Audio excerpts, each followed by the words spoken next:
નમસ્તે મિત્રો, આપણા બધાનું બાળપણ કેટલું સુંદર હતું અને એમાંય 90ના દાયકાના બાળપણની વાત કરીએ તો એ સમય કંઈક અલગ જ હતો।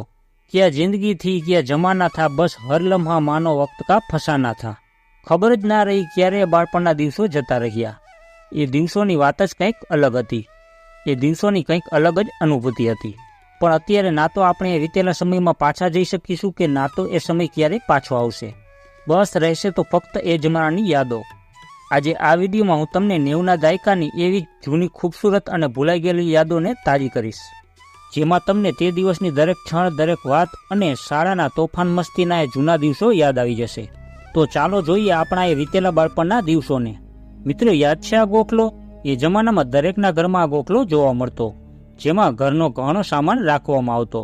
પણ સમયના પરિવર્તનના લીધે આજે આની જગ્યા ફર્નિચરના કબાટે લઈ લીધી છે। મિત્રો, આ છે તે સમયની મહિલાઓનું દેશી જીમ, જે આજે તો બંધ જ થઈ ગયું છે। આજની પેઢીને તો આનું નામ પણ નહીં ખબર હોય। શું તમને ખબર છે આ ફોટામાં દેખાતી વસ્તુનું નામ શું છે? કેમ કે મેં પણ આ વસ્તુને ક્યારેય નથી જોઈ। જો તમને આનું નામ આવડતું હોય તો કોમેન્ટમાં જરૂર જણાવજો। મિત્રો, આનો પણ એક જમાનો હતો। આજ એસટીડી બૂથ પર એક જમાનામાં સગા સંબંધીઓ સાથે વાત કરવા માટે લોકોની લાઈન લાગતી। એ પણ શું જમાનો હશે। ફોટામાં દેખાતી આ વસ્તુ તો બધાને યાદ જ હશે। આના અંજવાડામાં આપણે બધા કલાકો સુધી બેસીને લેસન કરતા, કેમ કે એ જમાનામાં ગામડામાં લાઇટ ક્યારેક જ આવતી। આને તમે લોકો શું કહેતા મને કોમેન્ટમાં જરૂર જણાવજો। જેને 1980-90ના દાયકામાં ટીવી જોઈ હશે તેને આ ધારાવાહિક તો જોઈ જ હશે। તો તમે મને કોમેન્ટમાં જણાવો દૂરદર્શનમાં આવતી આ સિરિયલનું નામ શું હતું। તમને દેખાતો આ ફોટો આજની પેઢીને તો એક કાલ્પનિક જ લાગતો હશે, પણ આ એ જમાનાનો વાસ્તવિક ફોટો છે। ફોટામાં જોવા મળતો આ ખંડેર દરવાજો ત્યારે નવો નકોર હશે, પરંતુ આજે તો તેનું અસ્તિત્વ જ ખોવાઈ ગયું છે। અહીંયા ક્યારેક આ ઘરમાં દીવાની રોશની આંગણામાં ચમકતી હશે, પણ સમયના ચક્કરે આ ઘરને આજે એક ખંડેરમાં બદલી નાખ્યું છે। એ જમાનો પણ શું જમાનો હશે મિત્રો। આ ગલીઓમાં કેટલો કિલકિલાટ રહ્યો હશે, જ્યાં આજે કોઈ ફરકતું પણ નથી। ફોટામાં જોવા મળતી આ દુકાન મોટા ભાગે રોડ પર આપણને જોવા મળતી, જે ક્યાંક ક્યાંક આજે પણ કોઈ જૂના ગામડામાં આપણને જોવા મળે છે। એ જમાનામાં આપણા ગામડા પણ આવા જોવા મળતા, આવા જ રસ્તા અને આવા ઘર જોવા મળતા। ખરેખર આ બધું જોઈને મનને એક ખૂબ જ સુકૂન મળે છે। ક્યારેક એક જમાનો એવો હતો, એ દિવસો કેટલા સુખદ હતા। ખરેખર મિત્રો, જો એ દિવસો પાછા આવી જાય, જેને આ સમયમાં પોતાનું બાળપણ વિતાવ્યું છે, તેમાં લગભગ આપણી પેઢી ઇતિહાસમાં આખરી પેઢી હશે।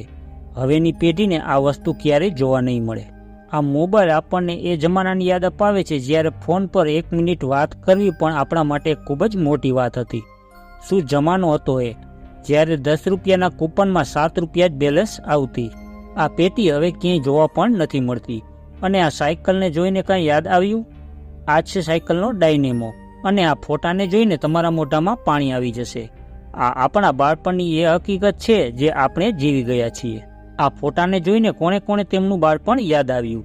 ક્યારેક આપણે પણ આવી રીતે દોસ્તો સાથે આખા ગામમાં ચંપલ વગર રખડતા। આ એ સમય હતો મિત્રો, ત્યારે વગર ચંપલે પણ ક્યારેય થાક નહોતો લાગતો। આ ફોટામાં આપણે વિતાવેલી એવી યાદો છે જેને જોઈને તમારી આંખ ભીની થઈ જશે। મિત્રો, એ જમાનો જ અલગ હતો। કેટલો સુંદર જમાનો હતો એ। પેલા લોકો આવી રીતે એક ગામથી બીજા ગામ સફર કરતા, અને આ છકડામાં બેસીને કોણે મુસાફરી કરી છે મને કોમેન્ટમાં જરૂર જણાવજો। ફોટામાં જોવા મળતી આ ફાનસ તો આજે બસ શોભા જ બની ગઈ છે, અને આ ફોટો પણ આપણા માટે યાદગાર છે। અને આ ટીવી પણ એ જમાનામાં ક્યાંક જ જોવા મળતું। એ જમાનામાં ભલે આટલી ટેકનોલોજી નહોતી, પણ ત્યારે શાંતિ ઘણી હતી। અને આ પ્રેસ કોણે વાપરી છે મને કોમેન્ટમાં જરૂર જણાવજો। બાળપણમાં ભમરડા, સંતા કુકડી, ચોર પોલીસ, લંગડીદા, નદીમાં નાવા જવું, ગામની ખરાવાળમાં જઈને પતંગ ચગાવવી, આવી રીતે વ્હીલને ફેરવવું, આ પથ્થરથી રોલ બનાવીને આખા ગામમાં રખડવું, દોસ્તો સાથે મીઠો ઝઘડો કરવો, આવું બાળપણમાં કોને કરેલું છે મને કોમેન્ટમાં જરૂર જણાવજો।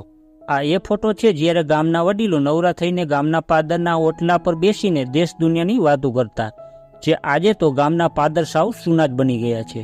આ ઘર ભલે ગારા અને નળિયાનું બનેલું છે, પણ એ સમયમાં આપણને તો રાજમહેલ જેવું લાગતું। કોણ આવા મકાનમાં રહેલું છે મને કોમેન્ટમાં જણાવજો। અને આ વડીલ ગાડું બળદ લઈને તેમના ખેતરે જાય છે। તમે પણ આ બળદગાડાની સવારી કરી જશે। એ આનંદ જ કંઈક અલગ હતો। આજે તમારી પાસે મોંઘી ગાડી હશે પણ આવો આનંદ તો નહીં જ મળતો હોય. આ ફોટો જોઈને તમને એવું લાગશે કે આ ફોટો તમારો જ છે. અને આ લખોટીથી તો આપણે આખો દિવસ રમ્યા કરતા અને એ સમયે 1 રૂપિયામાં આપણે ગુલ્ફી અને ગોલો ખાઈ લેતા. યાદ છે ને મિત્રો? અને આ ફોટો એ સમયની યાદ અપાવે છે જ્યારે આપણા બા આવી રીતે આંગણામાં ગાર કરતા અને આખા ઘરમાં કડી ચૂનો કરતા. અને આ તો યાદ જ હશે, સ્કૂલથી છૂટીને આપણે બધા આને વીણવા માટે નીકળી જતા. એ જમાનો હવે ક્યારેય પાછો નહીં આવે. આ ફોટો કેટલો સુંદર છે. એક થાકી ગયેલો ખેડૂત આ છાવડે ખેતરમાં સૂતો છે. અને મિત્રો, એ જમાનામાં ગાય જ્યારે વાછડાને જન્મ આપતી ત્યારે એના પહેલા દૂધમાંથી આપણે એક વસ્તુ બનાવતા, જેને અમારી ભાષામાં તેને બરી કહેતા. તમે તે વસ્તુને શું કહેતા મને કોમેન્ટમાં જરૂર જણાવજો. અને આ રમત તો બધાએ કરેલી જ હશે. જ્યારે આપણા બા ભીંડાને સુધારતા હોય અને આપણે બાજુમાં બેઠા બેઠા આ ભીંડાના ડીટિયાને આવી રીતે મોઢા પર ચોંટાડતા. બાળપણમાં આપણે બધા આને પકડીને આની પૂંછડી પર દોરો બાંધીને આકાશમાં ઉડાડતા. અને મિત્રો, એ જમાનામાં લોકો આવી લોખંડની કોઠીમાં અનાજને રાખતા. મિત્રો, તમે આવી રીતે લાઇનમાં ઊભા રહીને ક્યારેય કેરોસીન લીધું હોય તો મને કોમેન્ટમાં જરૂર જણાવજો. આજના જમાનામાં તો થોડા વરસાદમાં જ બાળકો છત્રી લઈને સ્કૂલ જતા હોય છે, પણ આપણે તો આવી રીતે બાચકી ઓઢીને સ્કૂલ જતા. આ એ જ સાબુ છે મિત્રો એ જમાનામાં જેનાથી કપડાં પણ ધોવાતા અને નાવામાં પણ આ જ વપરાતો. તો મિત્રો, આ વિડીયોમાં બસ આટલું જ. ફરી મળીએ આવા જ એક બીજા વિડીયોમાં.